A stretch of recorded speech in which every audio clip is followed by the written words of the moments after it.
Socially radical.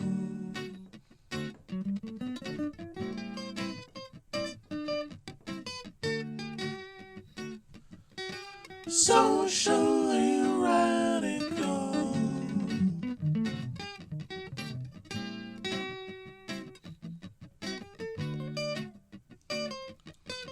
Socially radical.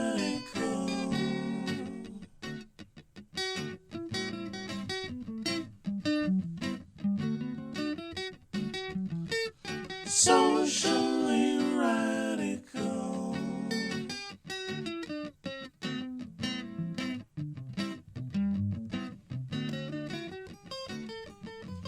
Socially radical.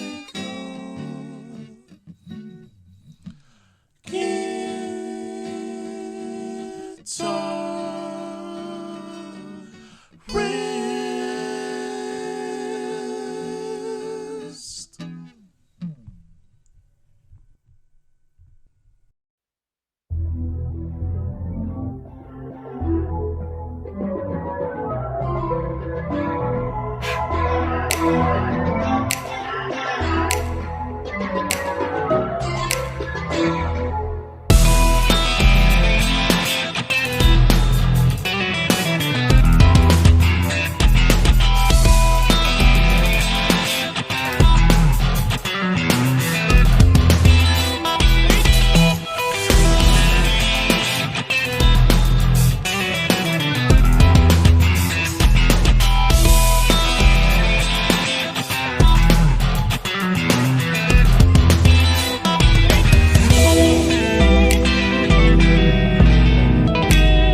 Hello, everybody.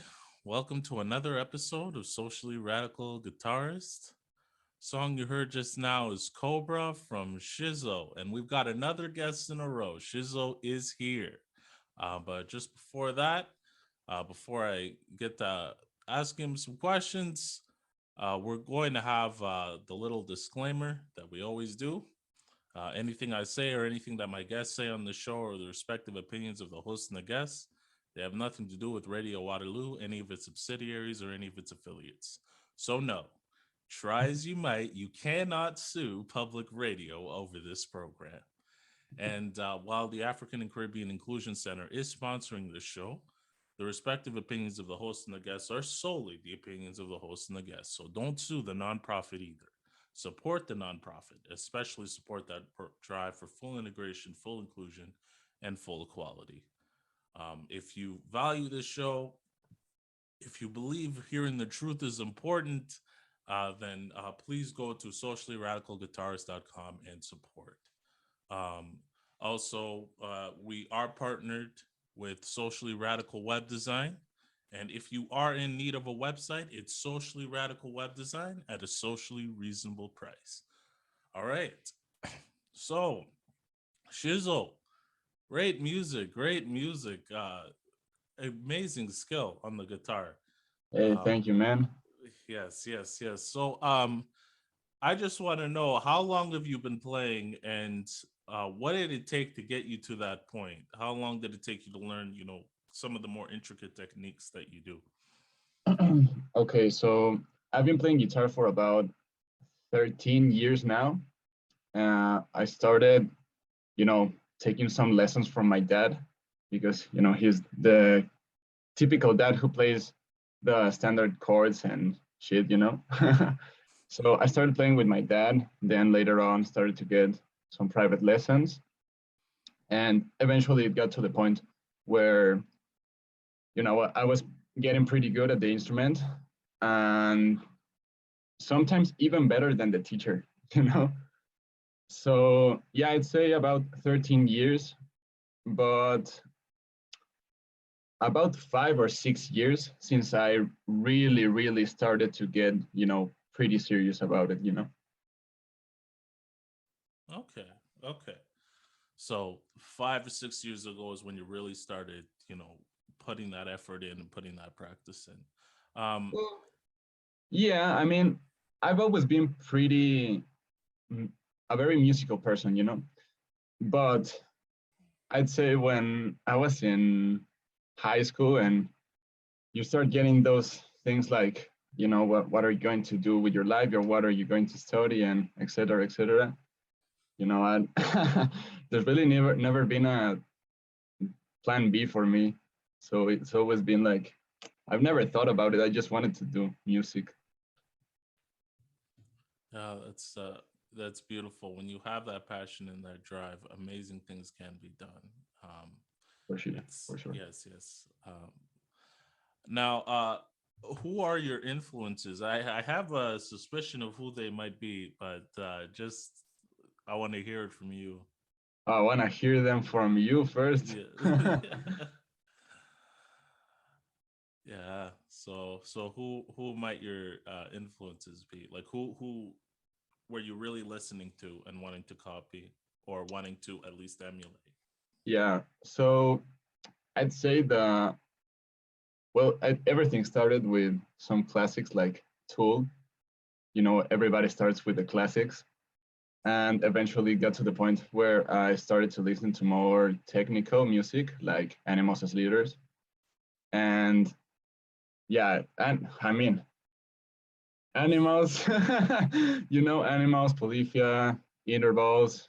Uh, but that was when I was starting to get like really into technical stuff and going hard as fuck on the guitar and really technical shit. But right now I don't really listen to a lot of guitar driven music like I do, and I've been jamming a lot to Circadian by Intervals.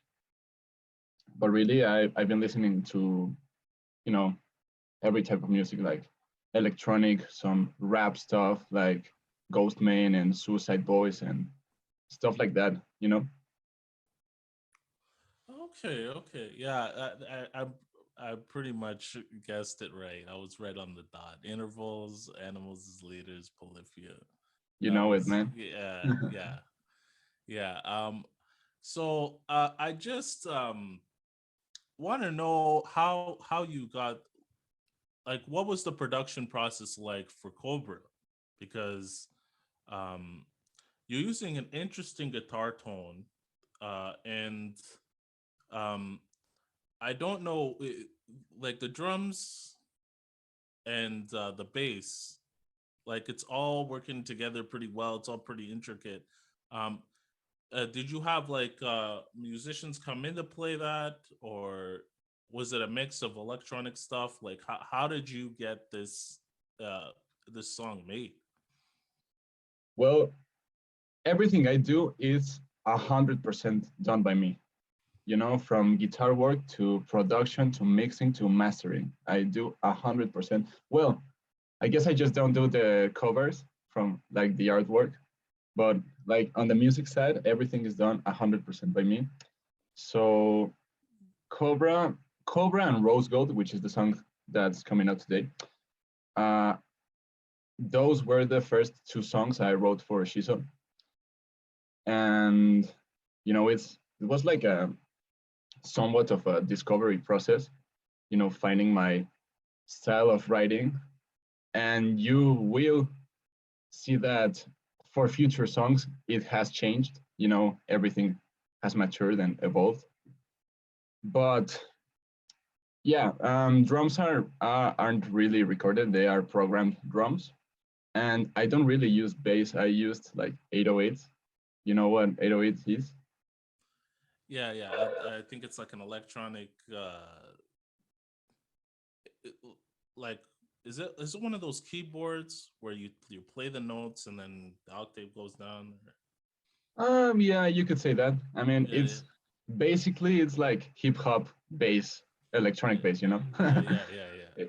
if you listen closely, it's like those classic trap bum bum 808 sounds. Yeah, yeah. So yeah, it was like I finished writing those songs back when I was getting out of high school and released them just recently. So it's been like a year and a half since then, or no, actually like 2 years since I wrote those songs. So it's been a long process and very rewarding for sure. Yeah, you definitely put a lot of time into I have, everything. yeah, Yes, I have. yeah. You 2 years definitely sounds like you're a perfectionist too, making sure that every sound is absolutely Well, beautiful. it wasn't really because of the way the song sounded. It was more a thing of, I want to get my social media presence right before releasing the songs, because there's like the music side of things and there's the business side of things. And you gotta have both if you want to succeed in this industry. So, I didn't want to just release and nothing happens like a lot of music. And, for my first song, I did some pretty decent numbers, if I say so myself. And I'm very pleased with the result so far. Yeah, yeah. You're just getting on the scene. It's not. Yeah. It's definitely not bad for you just getting on the scene. Uh, we definitely want to promote you as much as you can because you definitely have it. You have that skill, Hey, and thanks, man. yes, yes, yes. Hopefully, you get. It is like going forward in your career. Like, what are your plans? I know, like intervals, it's more like a solo project, and then you kind of get players when you're going on tours. Like, do you have any plans for tours and stuff? And who are you looking to open for? What's your plan for the future? Yeah, in that sense, I'm just as intervals. Like it's a solo project basically, but like you said, you get the musicians to play on stage. And as of right now, I don't really have anything planned like touring. I don't think I have a big enough fan base yet, but I'm looking very forward to it. Like I really want to go live and do shows, obviously headliners or just support acts. But right now I'm focusing on building up the audience. I'm releasing one song a month, so I'd say when I have 5 or 6 songs out, I could maybe start doing live shows, or I could just do like unreleased music live shows. But I don't know. I'm not opposed to the idea. Just haven't happened yet. All right, beautiful. Um, so do you have?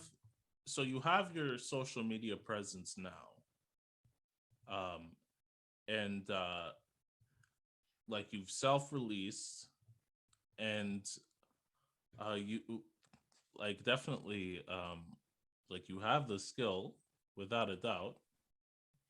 Um, and you're waiting to release your 5 6 songs. How many songs have you actually completed? Not released, but completed. Yeah. So right now I have 6 songs. I did like an EP, and I originally intended to release it as a full body of work, but I realized that it's not like strategy wise, it's not the best thing. It's better to do singles because you can pitch them to playlists and um, you can market them a lot better if you release single rather than just a big EP or a full body of work. So I have like 6 songs ready, just ready to go. And I'm currently working on like the second wave of songs, if you say so. So I've got like 4-ish more songs that I'm currently working on. And those will be out eventually when the 6 songs come out first. All right. Yeah, I think yeah, you've definitely figured out how Spotify works. They highlight a particular song and not the album as a whole. It's Yeah, I've done a lot of research in this area. yeah. Yeah. It's important. It's very important. And it's something that it's very overlooked by a lot of artists. Yeah, I'm sure. Um, you know, uh I we argue that there's a lot more going on, but that's another topic for another time. Uh but um what would you say that every song kind of complements each other as a body of work? Do you feel like they're like different movements, like each song would be a different movement to one great major piece? Mm, I definitely say that these 6 songs that I made, they are like they kind of have a similar vibe. Not the same by any means, because Cobra is like very trap-ish vibe. Rosegold has like a kind of like Spanish vibe in some instances, and next songs are there is some heavier songs. There are some EDM type songs. So they definitely have very different landscapes around them, but I feel like they have that same core Shizzo sound that I started to work with. And the 4 songs I told you about that I'm currently working on, they have a different direction for sure. Oh, okay, okay. So the the mood, well, maybe not necessarily. The moods are different for each song, Yeah. but those 6 songs are really the same EP, and then the next ones you're gonna make after are going to be uh, a completely different EP. basically. Yeah, you could say that. Yeah, like you said, they are like in the same EP, like same body of work, and they have a similar aesthetic, but and also they sometimes they share like instruments, even though I have like a very large sample library and I use a lot of electronics sounds and samples and shit like that. But sometimes they share a lot of similar things and sounds. So yeah, they definitely have like a similar aesthetic and vibe to it. Yeah, yeah. Well, you're definitely doing something right with the social media presence because I I I managed to run into you because of that. Yeah, And I was about to ask you that actually. Like, how did you find me? well, I think I'm not sure if maybe you did follow me or did not follow me, but like I managed to run into you somewhere, and I was looking at different guitarists that were doing very well, and you were definitely on the list. And I had to reach out to you because Cobra is just an amazing body of work. So yeah, this is I'm still very interested in the releasing each EP at a time. Um, Shizzo Music. Um, I just have a question. You released it basically under your own name, um, and it looks like you have the infrastructure to be able to make good production level music. Um, you said that you learned a lot from your father. Is your father helping you in any way, supporting you in any way with your music? Uh, like helping you to bring the word out or giving you that mentorship. Yeah, not really. In like my father isn't really a musician. Like he started playing guitar for just for like a hobby, but he's not really a musician, and he doesn't really understand like playlist shit and how social media works and everything that goes into this career. But yeah, my father and my mom, they definitely are helping me out a lot. Like right now I'm in my studio, which they help me bring to life. I actually got out of university to do this, so they definitely are supportive of it. But it's not like a delusional thing. I think I have everything, a pretty clear vision of what I'm intending to do and will do. So it's not just like, oh, mom, dad, I want to get out of university to do music without anything laid on. So it's been like long time coming. Well, yeah, that's great. You know, they they do teach music at university. Something to think about. But I mean, it's a lot of sight reading. It's a lot of work. Yeah, but I didn't even get to music school. So I actually went to kinesiology school, which I know for a fact that it's like a very big thing in Canada, right? Mhm. Kinesiology. Yeah. Yes, yes. So I actually got to kinesiology school, and it just didn't feel right to do that. Yeah, yeah. You've got to have the energy, and to have the energy, you have to have the drive and the will. Yeah, So it looks like you're making the right call. Um, yeah, it's great that you're getting that support. Um, it is. yeah, yeah.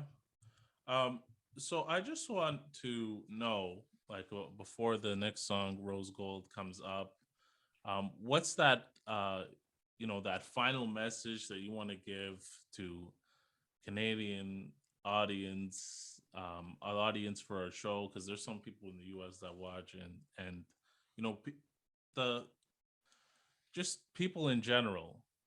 what would you want them to hear from you? Um, that's a good question, man.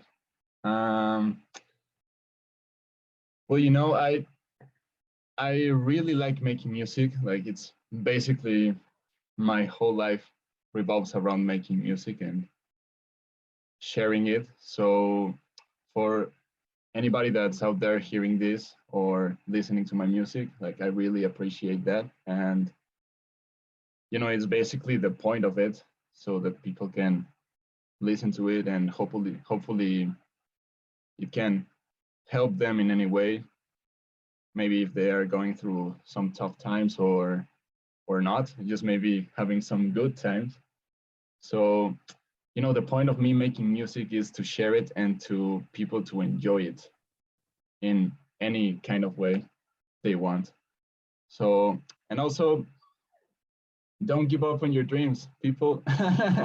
Go for them. Like you will regret them if you don't. So if you're now, I don't know, if you're struggling with your 9 to 5 job or whatever, and you got uh, some idea you want to go, like just do it. Just do it and don't give up and don't let people discourage you from doing it, because that's something I've struggled with. There's always that kind of people that try to put you down, and you gotta go past them and just keep going, man. That's a great message for everybody. So we're gonna conclude the interview, but we're gonna Rosegold is gonna be coming up next Yep. For the guitar segment, uh, for the end of the guitar segment, and then we'll go to the political segment after the intermission. So we'll be right back.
welcome back to Socially Radical Guitarist.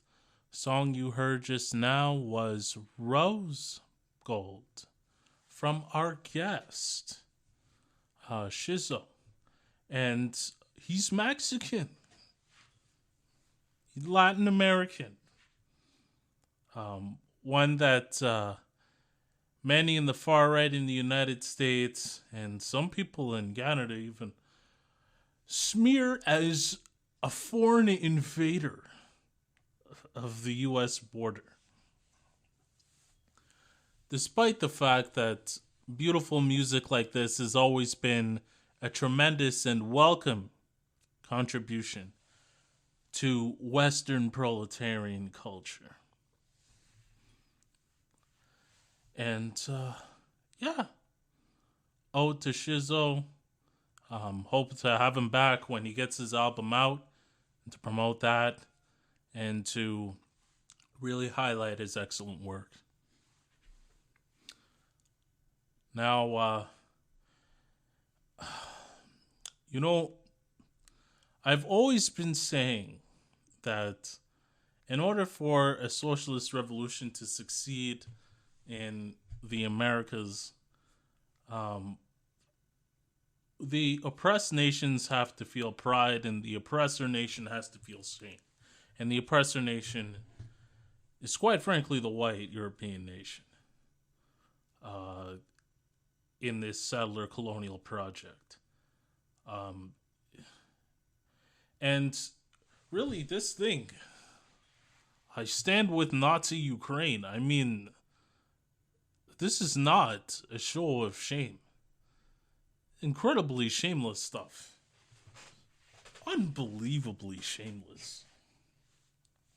All of you hanging out and hanging around a deputy prime minister, thousands of you in Toronto, hanging around a deputy prime minister, the proud granddaughter of a Nazi, holding up a far-right fascist Ukrainian symbol, trying to edit that out in pictures afterwards after the communists pointed it out, but we make sure that circulates.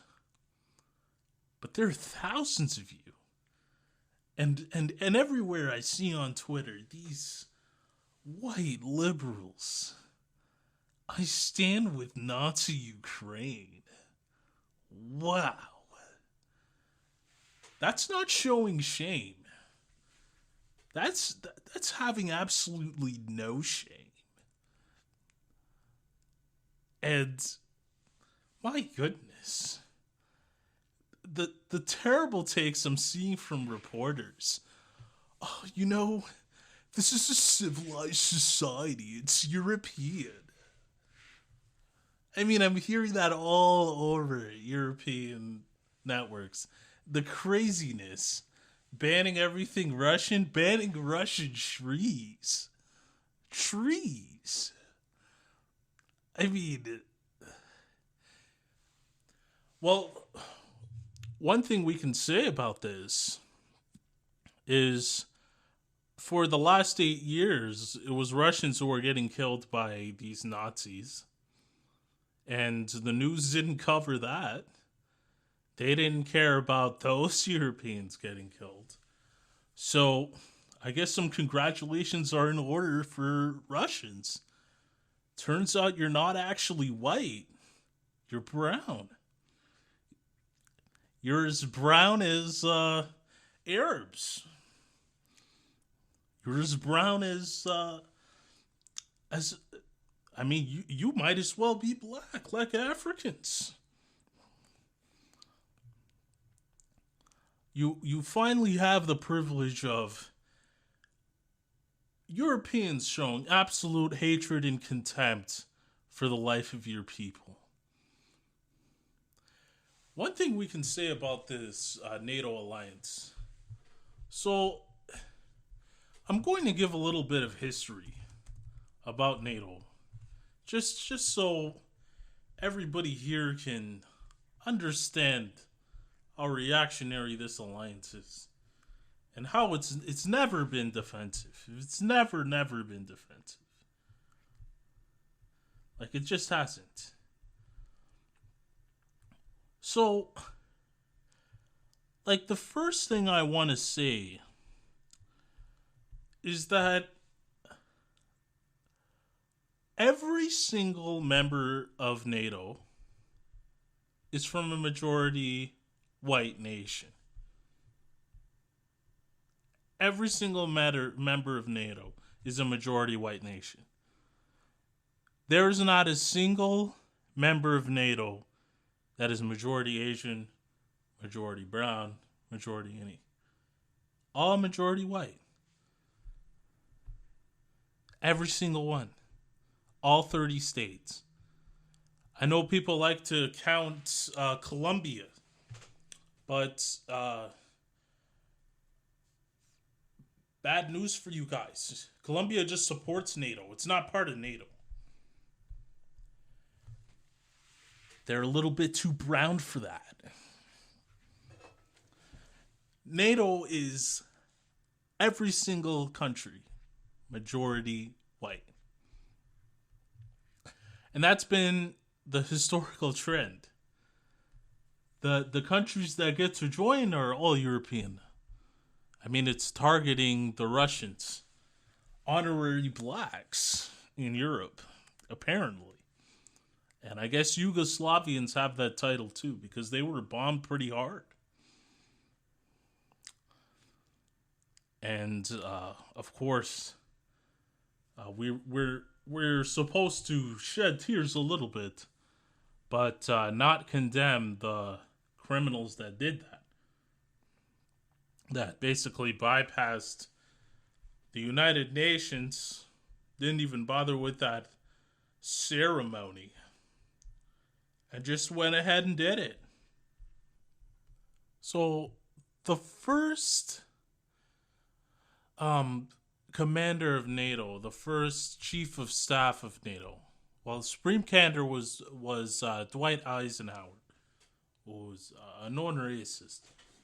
But I mean, every U.S. president up until today has been racist in some way.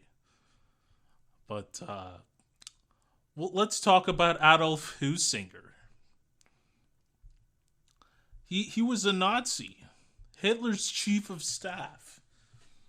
Later became NATO's chief of staff, Adolf Husinger.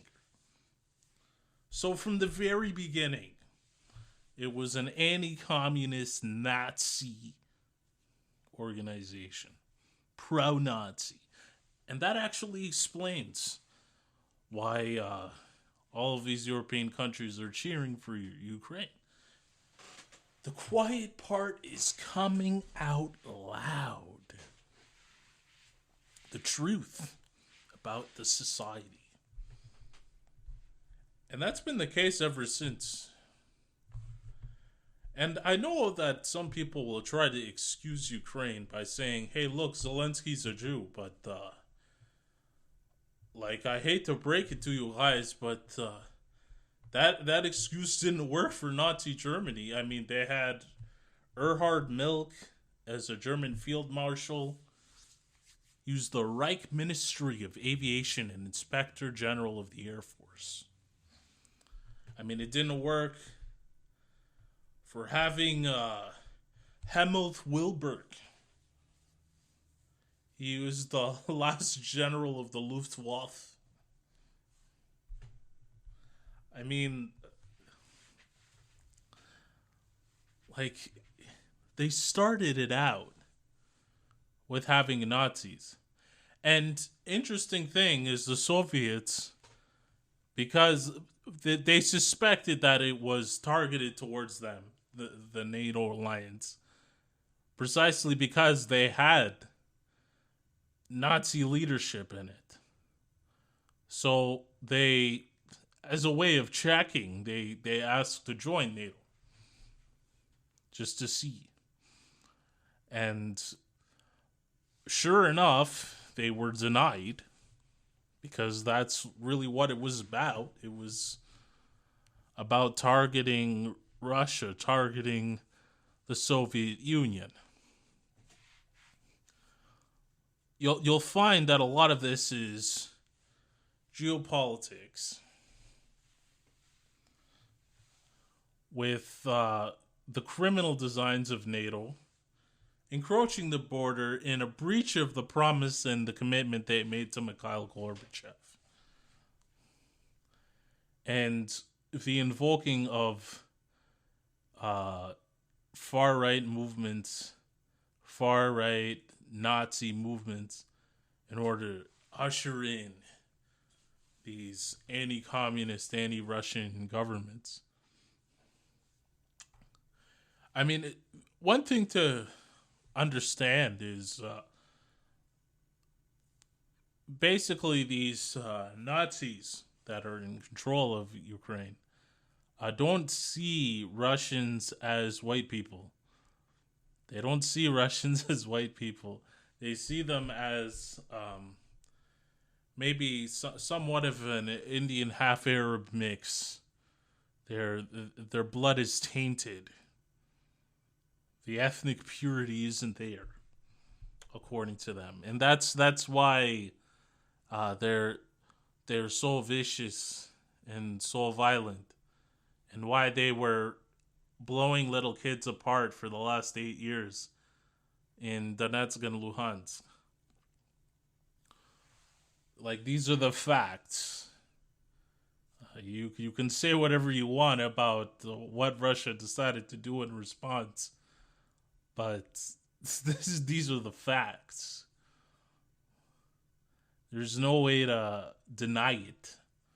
That's what they did. The Maidan coup saw 46 trade unionists burned alive in an apartment.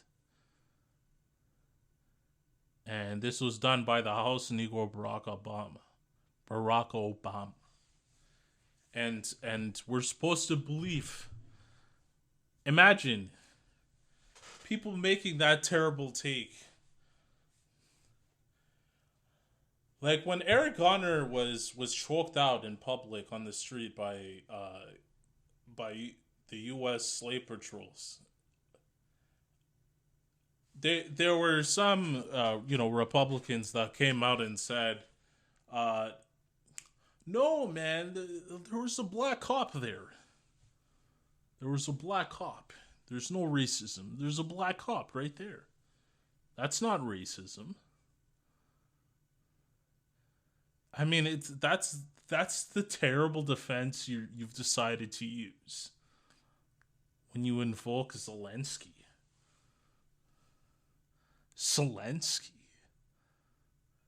Who, by the way, just recently appointed another Nazi. Just recently. So he's talking out of both sides of his mouth. Like, he got votes because people didn't want the war to continue. But he's been talking out of both sides of his mouth the whole time. And the only reason why he was allowed to get those votes, let's not kid ourselves. This is not a democracy in any way, shape, or form. The reason why he was allowed to get the votes was because everybody knew which side he was on in the government. So they were comfortable with him taking power. It's a Nazi-controlled government. And the Nazis are okay with having a token gesture that can whitewash what they're doing. I mean, no shame, absolutely no shame on the part of liberals, on the part of some of you black people with Stockholm Syndrome, coming out saying, let's not take a side. And yet at the same time standing next to somebody that's flying a Ukrainian flag.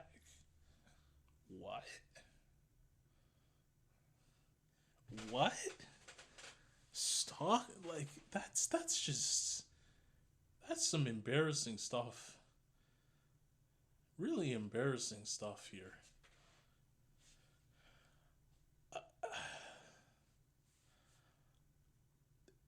There are moments that I get completely speechless. An alliance formed initially by a Nazi, Adolf Husinger, is supposed to be defended at all costs. A de facto offensive alliance that's done nothing but encroach on Soviet borders. Uh, an alliance that was designed to destroy socialism in Eurasia. Which is why now they've made China a primary target, by the way. So, and we're supposed to shed tears. We're supposed to shed tears for Nazis getting shot by Russians. I'm supposed to be upset about that. Really? I mean, what kind of a joke is these politics? And they'll call us extreme. Communist Party is extreme. We're a fringe party. Why? Because we're consistent in being anti-Nazi. We oppose Nazis both here and abroad. The communists oppose Nazis both here and abroad. And that's apparently a fringe position now. That's extremist. The conservatives and the Greens support Nazis both here and abroad. They love NATO, they love the alliance, they love the Azov Battalion Galicia Division, and they love the Nazis that came out in the monarchist coup, in the colonial convoy in Ottawa. 57% support from the Green Party. The NDP and the Liberals are just hypocrites. They fly the Ukrainian flag thinking people don't know. Or maybe it's white people saying we're not going to show any shame. Maybe it's white people finally saying the quiet part out loud. I mean, it does seem kind of interesting that there were multiple news outlets that talked about how the Ukrainian life is so valuable because it's European. Like, it's just so hard to bear that white people are getting killed in Europe as opposed to the Arabs. I mean, we just don't feel it for the Arabs. And I think the CBC reaction to that was even more embarrassing. I think there's this one white guy, of course, coming out and saying, well, I think like we have to be so touchy with everything that we say. And yeah, granted, the news could be more balanced, but this is a great story. And really what he was saying was, I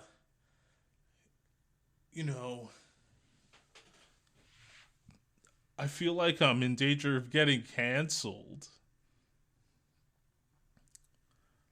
It feels like the woke crowd is infringing on free speech and normal white public discourse. This is Canada. And now the genocide makes total sense. This is basically what you guys are. You're saying it out loud. Maybe you're actually telling us. Because then that would actually make a lot of sense if you're telling us now that this is what this country is going to be like. It's going to be white owned, white supremacist, and you're going to have to accept it, whether you like it or not. Know your place, Arabs and blacks. Maybe that is the public message that the bourgeoisie, through their white reporters, are telling you. And that's something to think about. Is this something, as a member of the white proletariat, that you can be proud of? Is this anything to be proud of? Is this something to be proud of? Something to be upholding and celebrating? A country that basically says the quiet part out loud and lets everybody know that it's either white rule or the highway.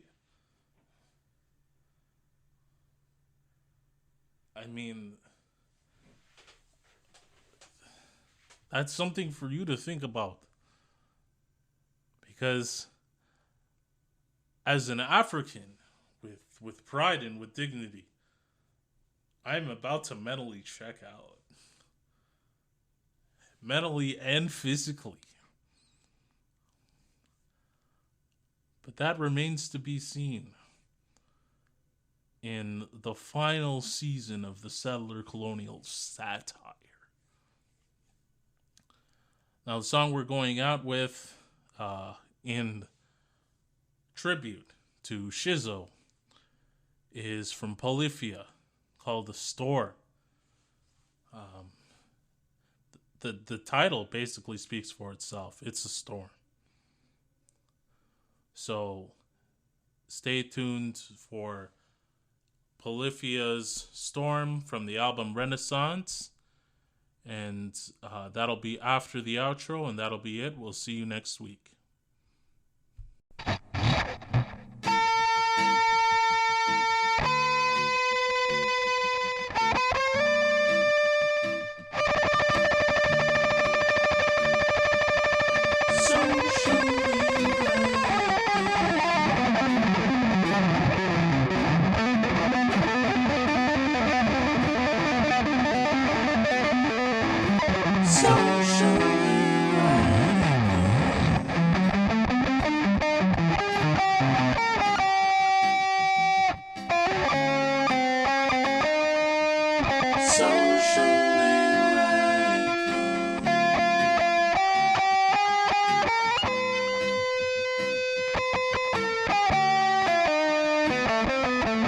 So